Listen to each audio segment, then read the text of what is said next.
Bonjour à tous. Aujourd'hui, je vais faire cette vidéo sur une thématique un peu controversée. En fait, la victoire d'Aimé Jacquet en football en 98, la première Coupe du Monde gagnée par les Français, elle ne fait pas l'objet d'une controverse, mais c'est l'événement lui-même qui est un peu controversé, puisqu'il y a eu un imbroglio médiatique à cette époque-là. Et moi, je pose une question en tant que spécialiste de la vocation. Je me dis, est-ce que ceci est un fait révélateur de la vocation artiste du peuple français? Voilà, alors Aimé Jacquet, pour ceux qui ne le connaissent pas assez, c'est un ancien joueur de football, entraîneur aussi emblématique, hein, international du football français, qui remporte donc cette Coupe du Monde en 98, qui est la première gagnée par l'équipe de France. Donc au-delà de la performance individuelle de cet entraîneur très plus que compétent en fait, on peut aussi interpréter tout ça à travers une sorte d'histoire de France. En fait. Je vais m'expliquer. Donc c'est la première fois que la France gagne la Coupe du Monde de football et je pense que cet imbroglio médiatique qui a entouré cette victoire n'est pas étranger à cette victoire. Pour ceux qui s'en souviennent, Aimé Jacquet avait eu le sentiment d'avoir été la victime personnelle du journal L'Équipe pendant la compétition. D'ailleurs, Vincent Duluc, reporter du quotidien sportif de référence, a écrit un livre sur cette polémique en 2008. Aimé Jacquet a dit: Je ne pardonnerai jamais. Ce 12 juillet 1998, malgré la victoire de son équipe de France en Coupe du Monde, Aimé Jacquet reste revanchard en conférence de presse. Il garde à l'esprit la cabale dont il a fait l'objet de la part de ce journal, L'Équipe. Il y a eu des éditos de ce journal qui ont clairement blessé ce sélectionneur.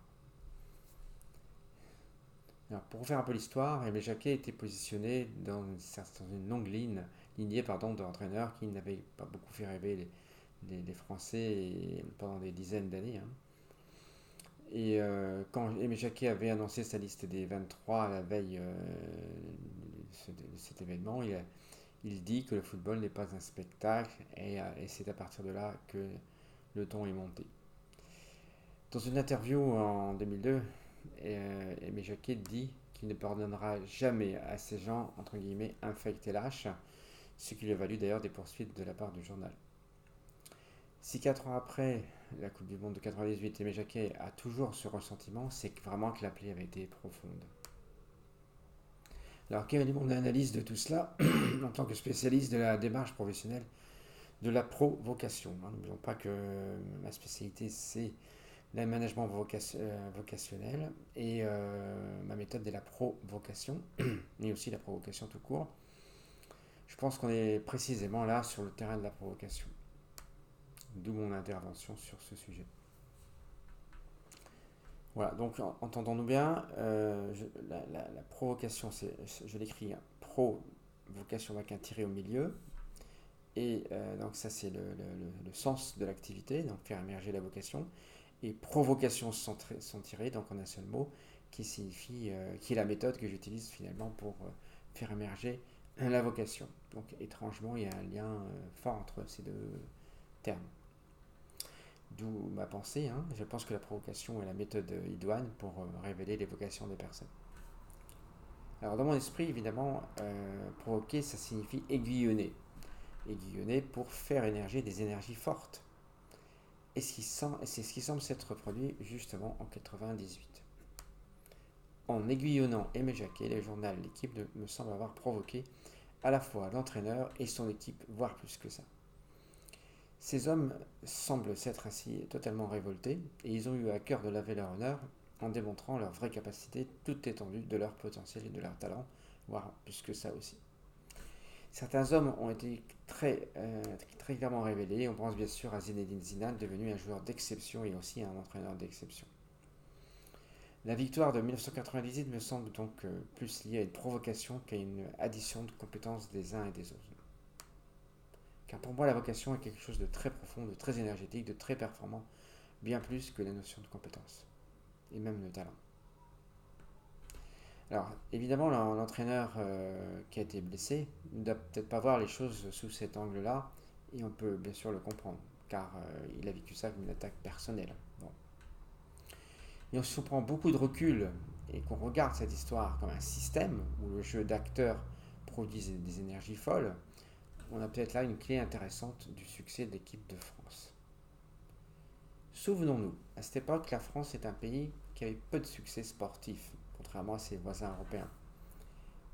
Il y avait donc une problématique de manque de confiance, on pourrait dire. Prenons quelques points de repère. On va remonter loin dans le temps, en 1964, lors des Jeux Olympiques, un certain Pierre Jonquière d'Oriola est le seul médaillé d'or français pendant toute la campagne des JO. Certains journaux ironisent en disant que c'est que la seule médaille française a été gagnée par un cheval. Donc ça montre d'où on vient. Et si la France ne brillait pas en football, elle ne brillait globalement pas en sport.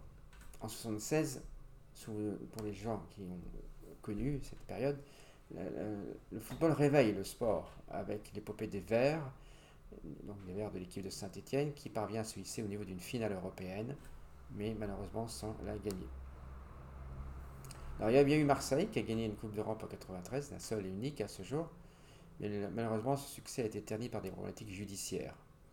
Je pense bien sûr à l'affaire, ce qu'on a appelé l'affaire VOM, Valenciennes OM, révélée par un joueur de l'équipe de Valenciennes, Jacques Glassman, qui a révélé que les dirigeants de l'OM, selon lui, avaient proposé de laisser gagner l'OM.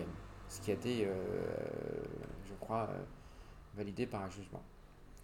Plus récemment, un certain Cornel Dinu, légende de foot romain des années 70 et ancien sélectionneur de l'équipe nationale, a affirmé lui aussi avoir servi d'intermédiaire pour corrompre l'arbitre du match Bruges-Marseille du 21 avril 1993 qui a permis aux Marseillais d'aller en finale. Donc on voit, malheureusement, on n'arrive pas à se dépêtrer de ce genre de problématique. Ainsi, quand le journal L'équipe malmène Aimé Jacquet en prenant du recul, on peut avoir l'impression qu'il exprime un sentiment de manque de confiance en soi, voire de déprime du monde sportif, footballistique, mais aussi français. Voilà. Les Français sont en manque de victoire ou de succès.